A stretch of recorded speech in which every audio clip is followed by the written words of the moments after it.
우승밖에 생각하지 않는다. 이강인 선수가 마드리드 한복판에서 꺼낸 첫마디였습니다. 안녕하세요. 축구 열정입니다. 아틀레티코 마드리드 이적 오피셜이 뜬 지 약 4주 만에 이강인 선수가 드디어 새 팀의 연고지에 도착해 성대한 입단식을 치렀습니다. 한국에서의 비공식 데뷔전 그리고 프랑스 마르세유 원정까지 모두 마치고 나서야 밟은 마드리드 땅이었습니다. 그런데 이 자리에서 나온 인터뷰가 현지 팬들 사이에서 완전히 다른 온도의 반응을 만들어냈습니다. 심지어 등번호는 그리즈만이 달았던 바로 그 7번이었습니다.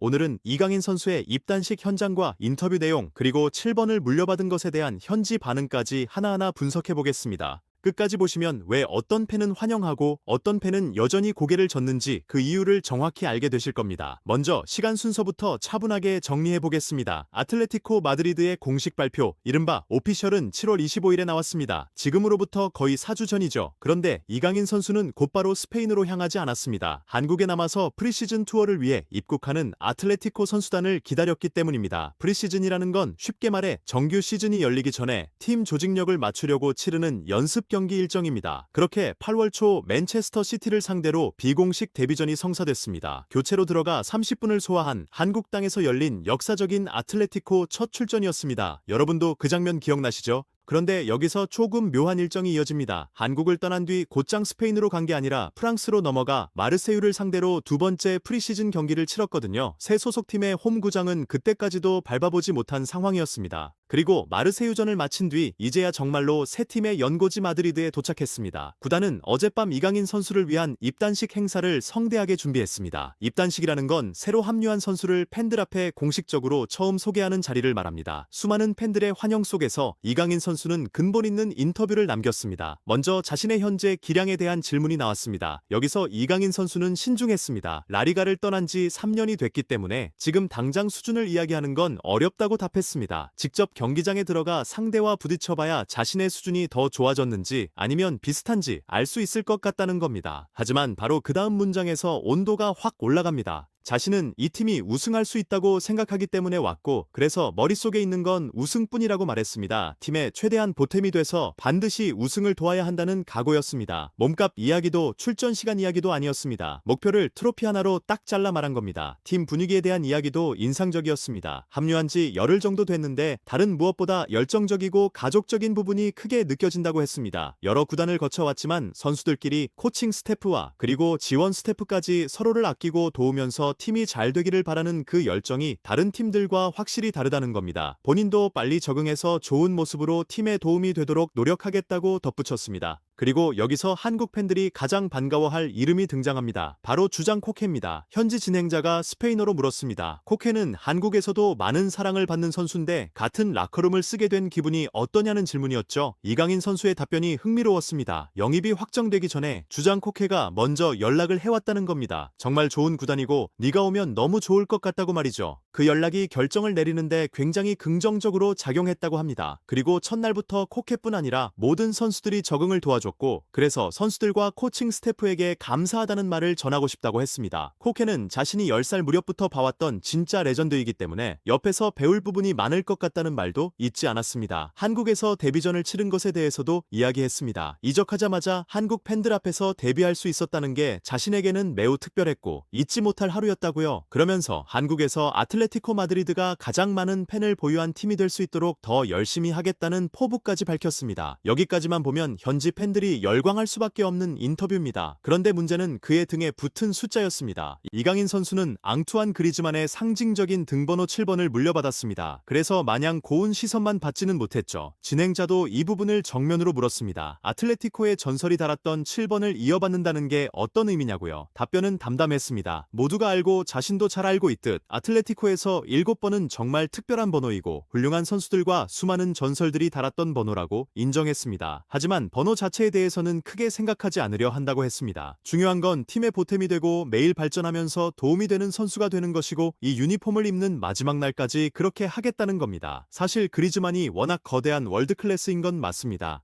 하지만 이강인 선수 역시 네이마르, 음바페처럼 그리즈만을 넘어 세계 정점에 선 선수들과 발을 맞춰본 선수입니다. 그래서 번호의 무게에 주눅들거나 쫄 일은 없어 보입니다. 7번을 달았다고 해서 평소 실력이 사라지진 않을 테니까요. 자신에 대한 자신감과 팀에 대한 존중이 동시에 담긴 상당히 좋은 인터뷰였습니다. 그렇다면 현지 팬들의 반응은 어땠을까요? 여기서 온도가 정확히 반으로 갈립니다. 먼저 차가운 쪽부터 보겠습니다. 이 선수가 오기 전부터 마음에 들지 않았고 지금도 그렇다. 이번 영입은 팀에 아무 도움이 안 될 것 같지만 내 판단이 틀리기를 바란다는 반응이 있었습니다. 7번은 이 선수에게 과분하니 다른 번호를 골랐어야 했다며 안수 파티가 메시의 10번을 물려받았던 상황에 빗댄 팬도 있었습니다. 다만 그 팬조차 페란 토레스보다는 낫다는 평가를 덧붙였죠. 부담을 감당할 수 있을지 지켜보자는 신중론. 발렌시아와 마요르카 시절에는 좋아했지만 그 뒤로는 잘 챙겨보지 못했으니 시간이 말해줄 거라는 유보적인 반응도 있었습니다. 반대편은 완전히 달랐습니다. 첫날부터 120%를 쏟아달라는 응원, 엠블럼을 위해 모든 걸 던져달라는 메시지가 이어졌습니다. 이곳에서는 모두가 형제처럼 함께 싸우니 집처럼 편하게 지내라는 말, 팬들과 클럽이 절대 혼자 두지 않을 거라는 말까지 나왔습니다. 스페인어 실력이 완벽하고 벌써 열정이 느껴진다며 메트로폴리타노에서 뛰는 모습을 빨리 보고 싶다는 반응도 많았습니다. 누구를 대체하러 온 게 아니라 자기만의 커리어를 만들러 온 선수이니 시간을 주자는 꽤 성숙한 시선도 있었고요. 이참에 구단 수뇌부는 오시멘 같은 공격수를 데려오라는 요구까지 튀어나왔습니다. 그리고 그 사이에서 가장 마음에 남는 한 줄이 있었습니다. 네 성공이 곧 우리의 성공이 될 거야. 7번이라는 번호의 무게가 워낙 크니 쉽지 않은 도전이 되겠지만 우리 클럽에서 좋은 일만 가득하길 바란다는 말과 함께 나온 문장이었습니다. 저는 이 한 줄이 오늘 이야기의 결론이라고 생각합니다. 부정적인 반응도 환영하는 반응도 결국 같은 곳을 보고 있습니다. 이 팀이 잘 되기를 바라는 마음이죠. 제 생각에는 등번호 논란은 생각보다 빨리 사라질 겁니다. 7번이 무겁게 느껴지는 건 아직 이강인 선수가 이 유니폼을 입고 만들어낸 장면이 없기 때문이니까요. 결정적인 한 방이 나오는 순간 그 번호는 그리즈만의 유산이 아니라 이강인의 번호가 됩니다. 축구에서 여론은 늘 그렇게 뒤집혀 왔습니다. 한 가지 더 짚고 싶은 게 있습니다. 저는 이번 연깁의 진짜 열쇠가 코케의 그 연락이라고 봅니다. 주장이 먼저 손을 내민 팀에서 선수는 눈치를 보지 않고 자기 플레이를 합니다. 이강인 선수가 말한 그 가족적인 분위기라는 건 창의적인 선수에게는 산소 같은 조건이에요. 제가 늘 말씀드리는 이야기죠. 불꽃 없는 엔진은 아무리 좋아도 아무것도 태우지 못합니다. 지금 아틀레티코에는 그 불꽃을 받아줄 동료들이 있다는 게 제 눈에는 가장 긍정적인 신호입니다. 여러분 생각은 어떠신가요? 7번이 이강인 선수에게 부담이 될까요? 아니면 오히려 증명할 무대가 될까요? 댓글로 여러분의 의견을 꼭 남겨주세요. 이제 이강인 선수는 본격적으로 라리가 시즌에 돌입해 아틀레티코 마드리드에서의 커리어를 시작합니다. 20대 중반 전성기에 접어든 선수가 이 팀에서 어떤 커리어를 써내려갈지 앞으로도 계속 기대하고 응원하겠습니다.